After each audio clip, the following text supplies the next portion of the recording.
Alhamdulillah, wassalamu ala Rasulullah. I'm very honored to be here with you tonight. My relationship with Shia brothers and sisters goes back to the 70s.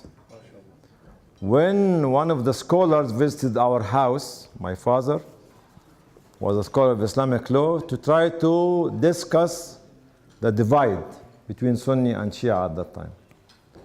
It was my first time to see somebody wearing the traditional dress came to our house. Then my second interaction with the Shia community is after Iran earthquake in 1990. We were ahead of anyone in the country. We were saying, shall we raise funds for the victims of Iran earthquake or not? We were on the road, working with Iranian Red Crescent. Then 1996, when I visited Iraq for the first time, we had an aid distribution. We're told something politically. I said, no, we're going to distribute to everywhere and anywhere and to everybody. And we visited Najaf, Karbala, and Kufa before arriving to Basra. 2003, BAM earthquake again. We moved our aid material from Baghdad to BAM. Then we built about 500 plus porta-cabin houses. Then my visits later on with Imdad Foundation in Iran to Qum and Mashhad. So to see what's happening there and to be exposed to you. I developed a formula called the 4S formula. What is the 4S? I am Shia because I love Ahlul Bayt.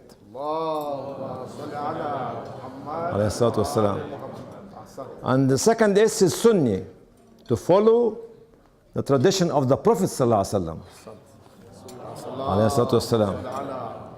The third one is Sufi, because this was a part of the mission of the Prophet ﷺ to spiritually cleanse his soul as a prophet ﷺ. The fourth S is Salafi, because to follow the Salaf Salih, which came to educate us and follow the footsteps of the Prophet's vision. If they divide, I unite. If they push me away, I come back and rebound. And I'll keep rebounding and rebounding and rebounding and knocking the door and door and door and door till somebody will open. And this is the message for us tonight as philanthropists. As I mentioned this afternoon in the session led by our glamorous chair, what's his name? Mahdi? Mido, I call you Mido, huh? Now I can crack him. So when we look at it, we have to come out today with something positive and solid.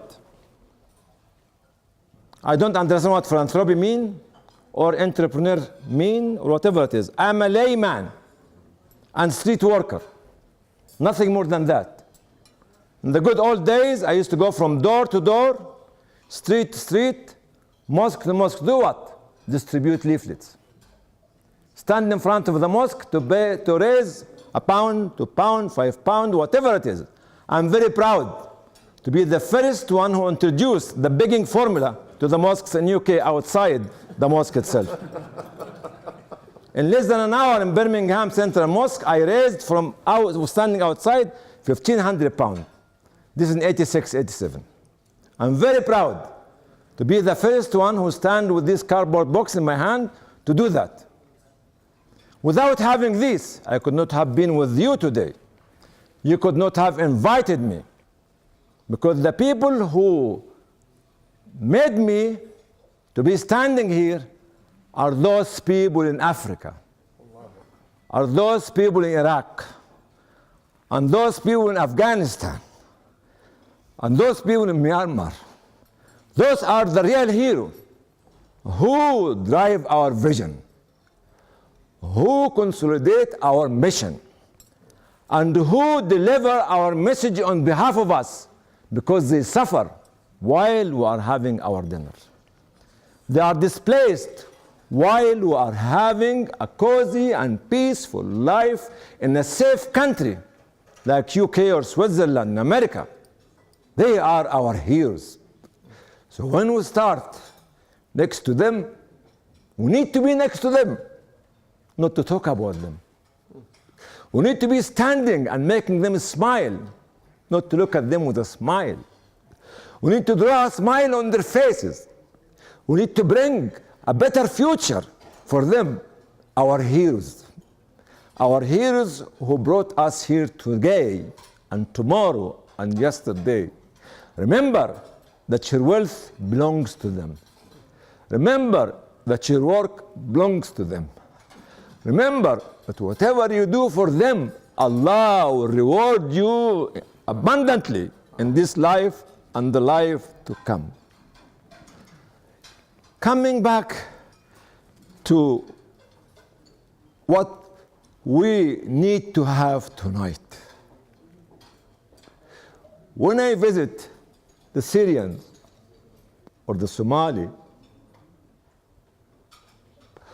or the South Sudanese, majority are not Muslim, I feel sorry for myself. You know why? Because they are stronger than me. They are more powerful than me. They can take the burden that I cannot take. They can stand up for suffering and hardship where I can run away from it. Because I knew that after a few days, I go home. They knew after a few hours that I will break my fasting. Well, they don't have any breakfast to break their fasting. Our duty tonight, tomorrow, is to be the people of action.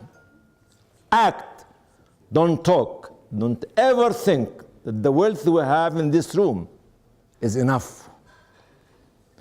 We need the determination. We need the commitment. We need the modesty and the humility and being humble to stand in front of Allah and to be saved by them.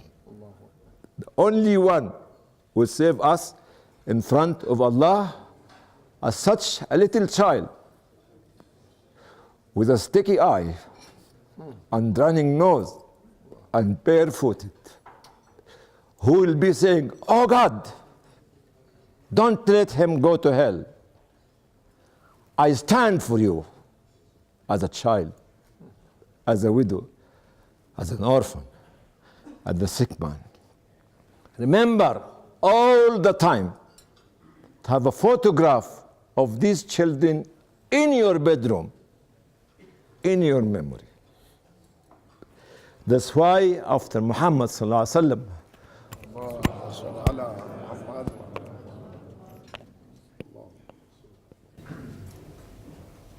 after Jibreel came to him, you know what he told Bibi Khadija?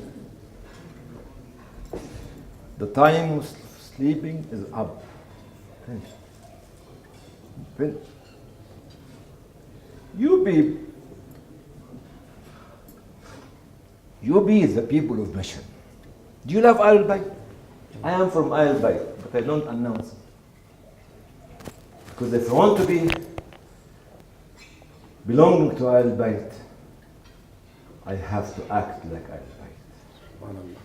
Not to talk about Al-Bayt. Al-Bayt is not a speech, not bayan, it's not a maw'izah.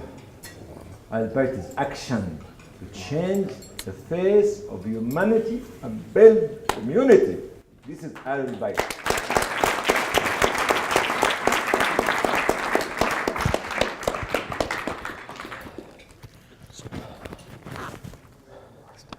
But let me conclude, because I took more than my time, I think.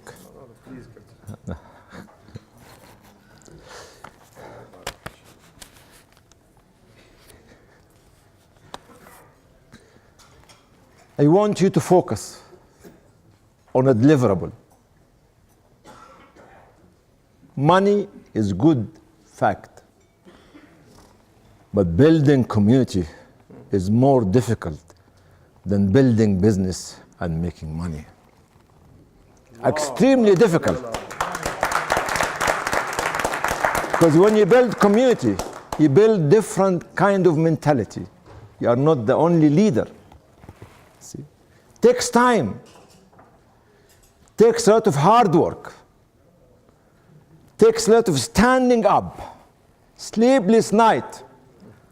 See, your wife, if I say, because I love Mother Khadija, alayhi salam.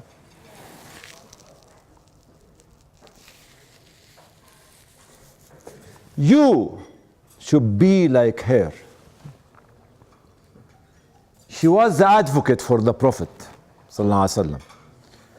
She was the financer for the Prophet sallallahu alaihi wasallam.